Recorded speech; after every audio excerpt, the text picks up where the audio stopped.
ভাই আমাকে একটা চা দিয়েন তো।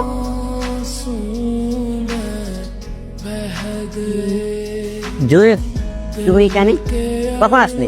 আসছে তো 10 মিনিট হলো, কিন্তু তোমার তো আমার দিকে কোনো খেয়ালই নেই। খেয়াল আছে তা হঠাৎ এদিকে কি মনে করে? আপুর বাসে গেছি, তাই ভাবলাম তোমার সাথে দেখা করে। আর তোমার তো আমার সাথে দেখা করার কথা মনেই থাকে না। মনে থাকে কিন্তু কাজের চাপ তো অনেক, তাই কোনো সময় বের করতে পারি না তোমার সাথে দেখা করবো। বুঝতে পারছি।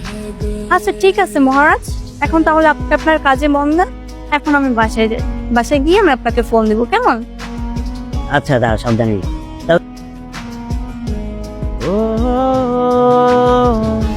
জয়, তোমাকে একটা কথা বলার ছিল। আচ্ছা সেসব কথা পরে হবে, নিজের যত্ন করে নিতে হবে না? এই যে যত্নটা একদমই নাও। যত্ন নেওয়ার জন্য তো তুমি আসো। একটা কথা কি জুই জানো, আমার মতো একজন সাধারণ চাওয়ালা যেখানে রাস্তায় রাস্তায় চা বিক্রি করে, তুমি তাকে ভালোবাসো। এই সমাজ, তোমার পরিবার, প্রিয়দের ভালোবাসা মনে না। আর আমি দেখতো আর 5টা মানুষের মতো স্বাভাবিক না। কে বলেছে তুমি দেখতে অস্বাভাবিক? পৃথিবীতে কি সবাই পারফেক্ট হয়? না, পারফেক্ট হয় না। তাকে ভালোবাসা দিয়ে পারফেক্ট করে নিতে হয়। আর সমাজের লোক কে কি বললো সেটা দেখার বিষয়। তুমি একবেলা যদি না খেয়ে থাকো, কেউ তোমাকে একবেলা এনে খাবার দিয়ে যাবে, বরং হাসাহাসি করো। আর পরিবারের লোক আমি বুঝিয়ে বলবো যে আমি কোনো ভুল মানুষকে বেছে নিই। তুমি হয়তো ভুল মানুষকে বেছে নাও, কিন্তু একদিন তোমার পরিবার, এই সমাজ আমাকে তোমার কাছে ভুল প্রমাণিত করবে। আর সেদিন তুমি আমাকে ছেড়ে চলে যাবে।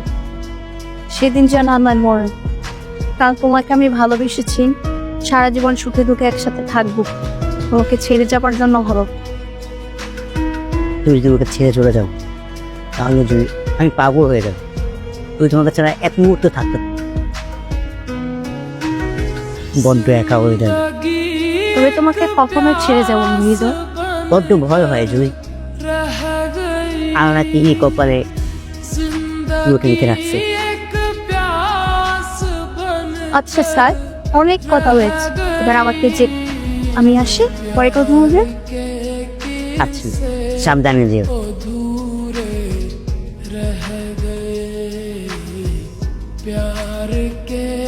হৃদয়, তোমার একটা কথা বলার ছিল।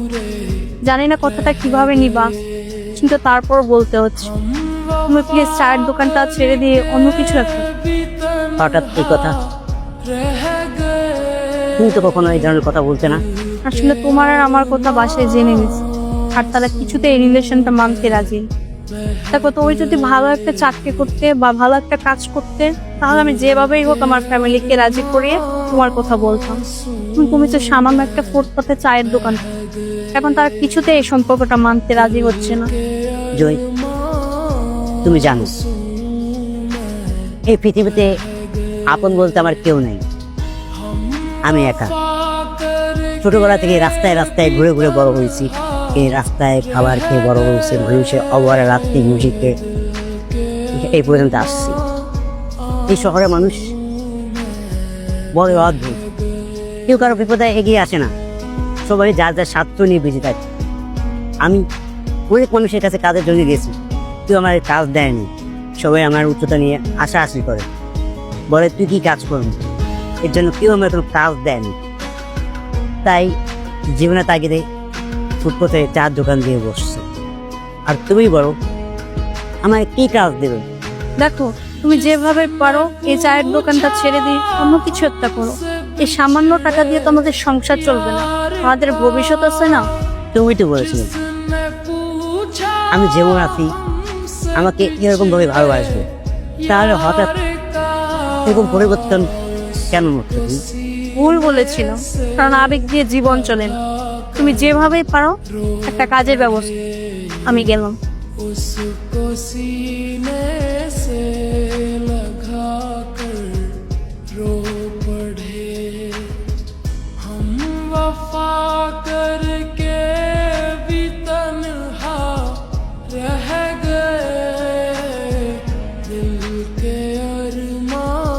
যে এখানে আসছো, একটা খুশির খবর আছে। আমি কাজ পাইছি, মাসে 15,000 টাকা দেবে। এখন তো তুমি আমার কথা তোমার পরিবারে বলতে পারো, হাতে কোনো বাধা নাই। আমার হাতটা ছাড়াও হৃদয়। কেন তোমার হাত ছাড়ুন কেন? আর তোমার এমন লাগতেছে কেন? তোমার অনেক লেট করে ফেলছো, আমার বিয়ে হয়ে গেছে।